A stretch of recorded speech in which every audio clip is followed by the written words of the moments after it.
জিজ্ঞাসা যেটা মূল প্রশ্ন আমার সেটা হচ্ছে যে আমরা দেখলাম লকআপে একজন ব্যক্তির মারা গেল, যিনি হচ্ছেন তৃণমূলের কর্মী। হালিশহরের এই ঘটনা, হালিশহর পুলিশ স্টেশনে পুলিশ রাতের বেলায় মেরে ভোরবেলার দিকে আপনার হাসপাতালের গেটের সামনে ফেলে রেখে দিয়ে চলে যায়। ওনার ওয়াইফ বিষয়টা কমপ্লেন করে এবং রীতিমতো আমাদের মতো ছোটো ছোটো সংবাদ মাধ্যমের সামনে উনি বাইট দিয়েছিলেন, বলেছেন তার অভিযোগ সারা দিন কোনো প্রতিষ্ঠিত সংবাদ মাধ্যম তুলে ধরেনি সেই সংবাদ। আমরা দেখলাম পরের দিনকে যখন মমতা ব্যানার্জি সেখানে যেতে যাচ্ছিলেন তার ওপর আক্রমণ হলো এবং সন্ধেবেলায় শুভেন্দু অধিকারী বলছেন মাননীয় মুখ্যমন্ত্রী যে ওনাকে ঢিল ছুঁড়েছে, ওনাকে কাদা ছুঁড়েছে, বেশ করেছে, কাদা ছুঁড়ে তো প্রাপ্য, আর ওখানে যাবে কেন? কি বলবেন? মানে রাজ্যে তাহলে চলছেটা কি? আসলে বিষয়টা হচ্ছে এ সরকার আশা থেকেই একটা বিষয় খুব পরিষ্কার যে ওনারা বাদে আর কিছু যেন না থাকে, যেটা হয়তো একসময় বামপন্থীরাও চেয়েছিলেন, তারপরে তৃণমূল সরকার তারাও চেয়েছিলেন একটা সময়। প্রত্যেকের ধরন এক এক রকম ছিল। আজকে আমরা এই সরকারকে দেখছি তাদের ধরনের, তাদের স্টাইলে এরা অনেক বেশি অ্যাগ্রেসিভ, অনেক বেশি এগিয়ে ওনাদের থেকে। কারণ এনারা খুব ভালো একটা কাজ করেছেন, যেটা হচ্ছে প্রথমে এসেই মিডিয়াকে নিয়ে নেওয়া। তাহলে কি হলো আপনি জানেন কি না আমি জানি না, আমি মাঝে মাঝে খবর নিয়ে দেখেছি এখন রাজ্যের অনেক ঘটনা অনেক মানুষই জানে না, কারণ সেটা মেন স্ট্রিম মিডিয়াতে দেখানোই হয় না। মেন স্ট্রিম মিডিয়া ওইগুলো নিয়ে একদম চর্চা করছে না। এটা তো খুব মানে দুঃখজনক ব্যাপার যে আজকে আমাদের ভারতবর্ষ এত বড় গণতান্ত্রিক দেশের প্রধানমন্ত্রীকে তার মাইলেজের জন্যে, ভোট প্রচারের জন্যে, হ্যাঁ, যে অ্যাথলিটসদের সাথে দেখা করতে হচ্ছে এবং সৌহার্দ্য বিনিময় করতে হচ্ছে। এই সৌহার্দ্য বিনিময়টা যতটা না সৌহার্দ্য বিনিময়ের মধ্যে আছে, সেটা অনেক বেশি আছে ক্যামেরাবন্দির ব্যাপার। ওখানে কিন্তু আমি জানি না 14 বছর আগে উনি যখন প্রথম এসেছিলেন সেই বছর উনি অ্যাথলিটসদের সঙ্গে মিট করেছিলেন এই মিটটা। এই বছর যেভাবে আমরা ওনাকে মিট করতে দিলাম এবং মেন স্ট্রিম মিডিয়া সেটাকে এমনভাবে দেখালো তো যেন প্রধানমন্ত্রীর কাছ থেকে বিরাট আশীর্বাদ পেলো এবং পরবর্তীকালে অ্যাথলেটিক্সরা হয়তো প্রধানমন্ত্রীর থেকেই প্রশিক্ষণ নেবে, এরকম একটা ব্যাপার। মানে প্রধানমন্ত্রী পারলে যেন মাঠে নেমে যায় ওদের সাথে। তো এইটা কি উনি 14 বছর আগে করা শুরু করেছিলেন? না, উনি ওই প্রয়োজনটা উপলব্ধি করেছেন যে যুব সমাজ এগিয়ে যাচ্ছে, আমার বিরুদ্ধে যাচ্ছে, পুরো রাষ্ট্র আমার বিরুদ্ধে যাচ্ছে, তাহলে কি করা যায়? অ্যাথলিটদের সঙ্গে খানিকটা সময় কাটাই। যেহেতু তিনি রাষ্ট্রনেতা, তো অ্যাথলিটসরা যখন অ্যাথলিটস থেকে ফিরলেন তাদের মানে দায়িত্বের মধ্যে পড়ে যায় ওনার সঙ্গে দেখা করাটা একটা প্রোটোকলের মতনই একটা বিষয়। আচ্ছা, সত্যি কি এই অ্যাথলেটিক্সদের যে ব্যাকড্রপগুলো, তাদের উঠে আসার যে গল্পগুলো, তাদের খেলার যে জায়গাগুলো বা তাদের খেলার মধ্যে যে লবি বা তাদের যে অসুবিধেগুলো, রাষ্ট্র কি সেই অসুবিধেগুলো দেখেন?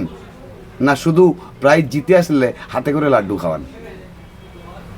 উনি হাতে করে লাড্ডু খাওয়ালেন, অ্যাথলেটিক্সদের সুখ দুঃখের কথা জিজ্ঞাসা করলেন, কিন্তু এই অ্যাথলেটিক্সরা উঠে আসলেন যেখান থেকে, সেই উঠে আসার জার্নিটাতে কি প্রধানমন্ত্রী ছিলেন? তাদের প্রত্যেকের কাছে আমার খুব শোনার ইচ্ছা। আমার মনে হয় শুনলে আমরা অন্যরকম হয়তো শুনবো, কারণ আমাদের দেশে একমাত্র ক্রিকেট বাদে খুব একটা সরকার কোনো অ্যাথলেটিক্সকে সেইভাবে জায়গা দেয় না। তো সেই একই ব্যাপার আজকে কিন্তু মানে আইনের শাসন চলছে বলছে না, এটা কি আইনের শাসন? যেখানে সেখানে মানুষ যারা তারা ডিম মারবে, এটা মুখ্যমন্ত্রী বলতে পারেন, যিনি সদ্য মানে প্রাক্তন মুখ্যমন্ত্রী, তিনি একটা জায়গায় যাচ্ছেন, জানাকেও একটা ক্যাটাগরি গার্ড সিকিউরিটি ইউজ করে, তাকে সাধারণ মানুষ ডিলটা মারবে কি করে বা ডিমটা মারবে কি করে? আজকে এটা তো খুব সত্যি, ঠিক আজ থেকে 6 মাস আগে এই মুখ্যমন্ত্রী গেলে কেউ কি ঢিল মারতেন বা ডিম মারতেন? পারতেন না। এখন শুভেন্দুবাবুকে পারছেন না, ঠিক একই গল্প। তাহলে দিদি হেরে গেলে তানাকে ডিম মারা হলো, তার গাড়িকে হেনস্থা করা হলো পাবলিক দিয়ে ইচ্ছা করে। এটা তো পরিষ্কার। পুলিশ ওই মানুষগুলোকে, একজন প্রাক্তন মুখ্যমন্ত্রীর গাড়ির সামনে সাধারণ মানুষ গেল, পুলিশ কিছু বলছে না? মানে এটা কীরকম একটা ব্যাপার?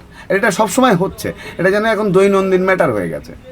তার মানে কি এর পরের বার যদি সত্যি বিজেপি সরকার হেরে যায়, তাহলে মুখ্যমন্ত্রীকে যেই হেরে যাবে সেই ঘন্টায় তো সবাই কি ঘটবে বুঝতে পারছেন ব্যাপারটা। তাহলে তখন আর পুলিশ তখনও কিছু বলতে পারবে না বা করবে না নিশ্চয়ই। তা তখন বলবে এটা জনরোষ। এটা জনরোষ হয়?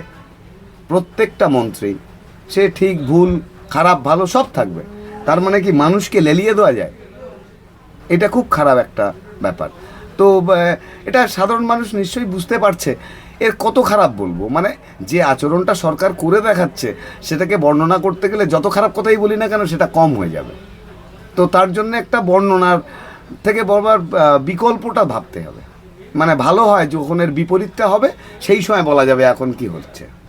ঠিক আছে, তো এরকম একটা ব্যবস্থা, কিছু বলার নেই। থানার মধ্যে এইভাবে মেরে দেবে শাসন, আইনের শাসন তো এখন তো আইনের শাসন। আজকে রাহুল গান্ধীর স্টেজে দাঁড়িয়ে একটা ছেলে বলছে স্যার আমাকে অ্যারেস্ট করতে পারেন আমলে। ভাবতে পারছেন মানুষের মানে চিন্তাটা কোথায় গিয়ে পৌঁছিয়েছে? মানে মানুষ কথা বলতে গেলে ভাবতে হচ্ছে তাকে যে আমি কথা বলছি আমার কালকে কিছু হতে পারে। এখানে তো কথা বলাটা বারণ আছে, পুরো সেই 21 আইনের মতো। সুকুমার রায়ের 21 আইন বলে একটা কবিতা ছিল, তো সেই রকম 21 আইনের মতো আইন তো এখানে। তো এই আইনটা তো এইরকমই। এই যে ছেলেগুলো যারা প্রাক্তন মুখ্যমন্ত্রীর গাড়িতে ঢিল মারলো বা খারাপ আচরণ করলো, এইটার কি কোনো বিধিবদ্ধ আইনি ব্যবস্থা নেই?